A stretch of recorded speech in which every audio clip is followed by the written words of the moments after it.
Judge yourself by your actions, not by your thoughts.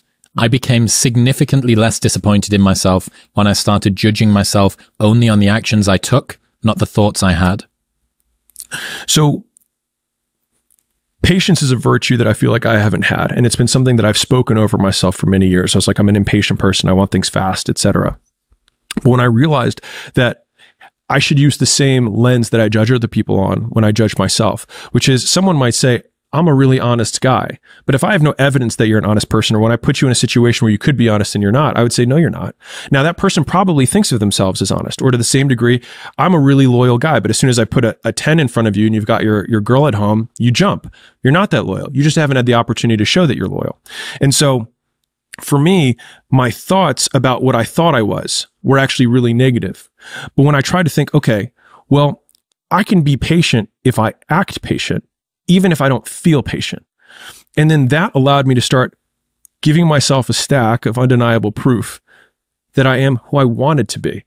And I don't believe in binary traits, meaning like he's patient or he's impatient, or he's loyal or he's disloyal. It's the question is, how loyal are you? How honest are you? How patient are you?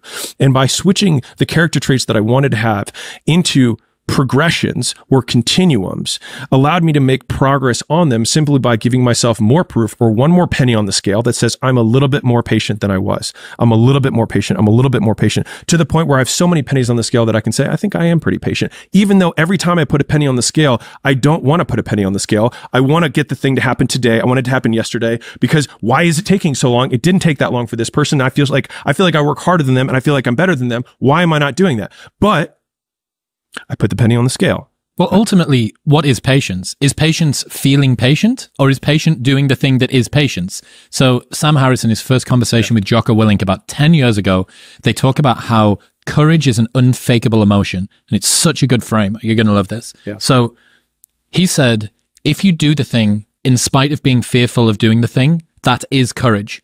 And if you don't do the thing, even though you felt like doing the thing, that is cowardice. And I think that motivation and patience are exactly the same. If you're patient, despite not feeling patient, that is patience. Yes. That is how it works. And that realization that you just said was the reason for that quote, because it was me realizing that I can actually have these traits, even if I don't feel like I live those traits. And so that's why probably, at least for me, when people are like, whatever the trait is, like, he's so humble, he's so whatever, like, you probably will never feel like you have the trait, but you can still have the trait based on evidence rather than emotion. And I think that frame of evidence has been, I mean, if I had a North Star of personal development for myself, it's been just give myself proof. And I mean, in so many ways, like the reason that I didn't, I mean, I'm going to go on a tangent, but again, I'll bring it back.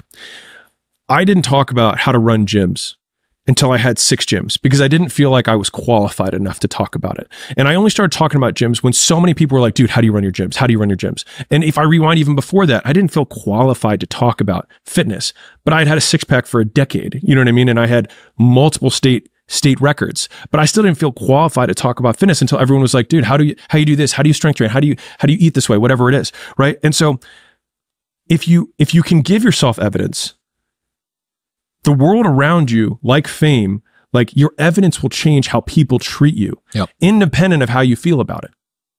Well, this is why the must be easy, must be nice is so flawed, because what you're saying is, I see the outcomes and I have no idea of the difficulty of the inputs. I have absolutely no idea what barriers you need to get over. You could find it 99 out of 100 difficult to be patient. And yet you are. Must be nice for you. You've got that patience gene. You go, eat shit.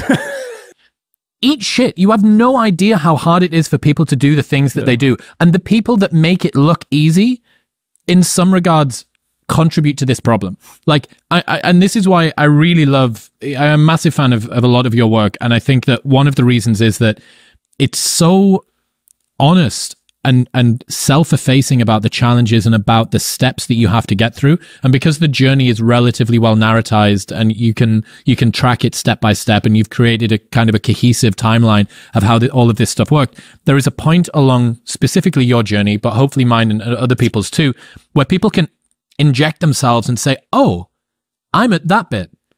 I'm the 15-year-old that I'm at that bit. I resent my parents. Yeah. I've just lost all my money. I feel like I need to, you know, like you have every different problem that you can encounter in life is present in Alex's timeline.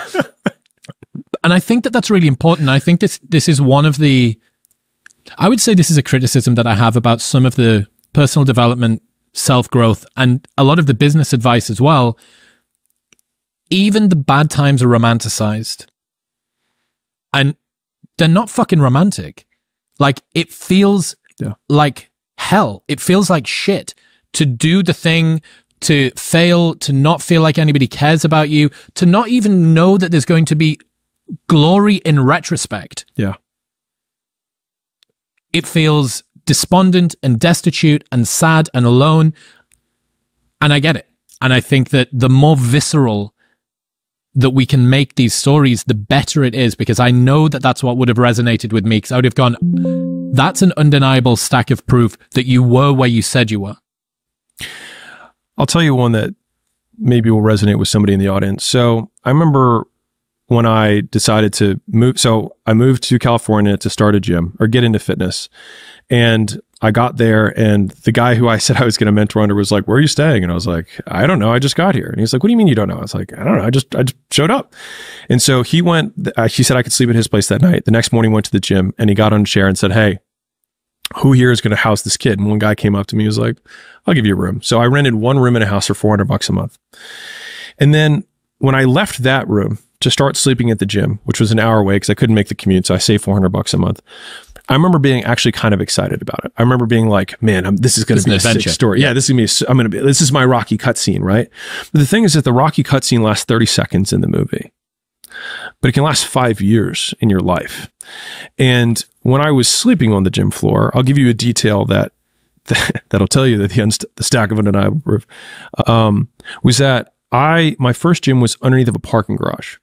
And so there's these metal dividers in the ceiling. And so cars would drive over this, and it's a concrete box. And so it sounded like a gunshot, like, and it would happen at all hours of the night.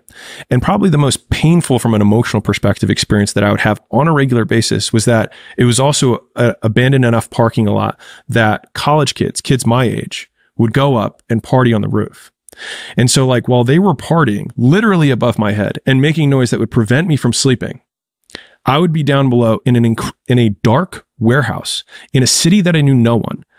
Like, I was from Baltimore. I drove across the country. I went to Huntington Beach. I literally knew no one, and no one knew me. And so I'm sleeping there, and then I realized that I can't really sleep at night. And so I'm living on naps for the first 6 months of the gym. And like homeless people are sleeping in my parking lot, and I have to like go out and tell them to like go away. And then I get back, lock the door, and I go back on the AstroTurf, which is where I slept with a blanket and a pillow.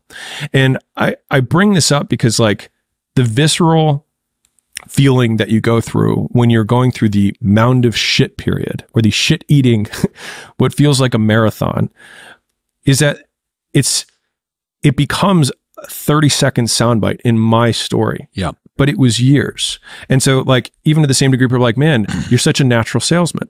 The first job I ever got offered out of college was a sales job. And I said, I'm not a salesman. I'm an academic. Ugh. And then as soon as I opened my gym, I was like, oh shit, how do I pay rent? And someone walked in the door, and I was like, please give me money. I promise. And I had no equipment in my gym because I couldn't afford any. So it's an empty gym with just turf. And I was like, I promise you, I will get you amazing results. And they were like, are you going to be here tomorrow? And I was like, I sleep here. I have to be here. I promise I'll be here. Right? It's impossible. It's impossible for me to not be here. I can't leave. Right. And so the early people took pity on me when they literally paid the first 29 members I signed up in the first 2 weeks before the gym opened was from pity. It wasn't from charisma. It was pure pity. I'll be real with you. And it was the exact amount that I needed to pay rent. And I remember the first month of rent that I paid this is actually wild. I only looked at this in retrospect. I made exactly $4,972 my first month of my gym. My rent was $4,972. And I remember working like a dog to get that. I'd never made money in my life. Like I'd never like really asked anyone for money. And all of a sudden I had to come up $5,000 in a month. And then at the end of the month, I watched it go to zero. And then I was like, I have to do it again. And that was when like the reality of the situation of like, there was no escape. There was no one who was going to come to save me. And I couldn't blame my dad. I couldn't blame my mom. I was the one who had chosen this life. But the alternative was that I had to go back to my father, a failure, and have him look me in the eyes and say, I told you, and come here, don't worry about it. I told you this gym stuff, this fitness stuff, this starting your own business, it's for later. It's fine. Just go back. Hey, you've got this great degree. Just go to the business school to do the thing. And I knew exactly what had happened, but what would have happened after that is that for the rest of my life, he would have had absolute authority over everything that I did. And that felt like death. And so that was what I ran away from when I was in that moment. Like whenever I felt like my back was against the wall and I didn't know what to do, and it felt like the Instagram reels of like the motivation weren't going to get me through what I was going through because no one cared that I was sleeping alone. I let them know I'm sleeping on the floor. And a month later, when you're still sleeping on the floor, everyone's like, don't care. Like, great. You're pursuing your dream, right? Early days. Yeah. But despite that, the must be easy mantra is the easiest indicator that you have a victim mindset. Because what it means is, I can't achieve this thing because on some level, if you say must be easy, there's some level of desire that's there. You're like, I'd like to achieve some aspect of this. And then rather than feel the pain of saying that I'm inadequate or I'm not taking action, we cast our inadequacy on some outside object or some outside circumstance. And by doing that, we remove all agency and all power that we have over our lives. And for me, I would rather be somebody who has absolute power and have nothing to show for it than somebody who has all the things to show for it, but know that I'm life's bitch. Life being one protracted training montage is a really important lesson to learn. The fact that in the Rocky movie, it is 90 seconds and then everything is fixed. And that can last for decades. That can last for years. And I think that the lack of glory, the lack of certainty, yeah, it makes it turns it from worthwhile majesty into it's not even sufficiently triumphant to be called sad. Like, it's just like weak and pissy and you have no idea if anything's going to work. But what's the alternative? Entropy is going to come and fucking get you. So what's the alternative? Like my Twitter bio says locally reversing entropy. Yeah. And I think that really is what you should try and do because it's going to fucking come for you. The lack of certainty is what actually makes it worth it. And so here's my point. Let's consider the alternative, which is that you are on the path and you are guaranteed to know that you're going to get the outcome. All of the mystery is gone. There is no excitement, which is why they said, in the ancient ancient Greeks would say that the gods always envied the mortals because their life was so ephemeral. They had so much chance that could happen to them, right? Where the gods always knew that they weren't going to die and it was completely guaranteed.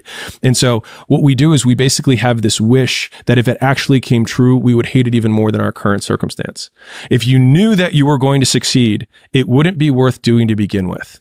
The fact that you are uncertain when you start is what makes it worthwhile. And the fallacy of being in the pursuit is the worry or the concern that it won't amount to anything because who you are becoming is the thing that you are amounting to in real time every day.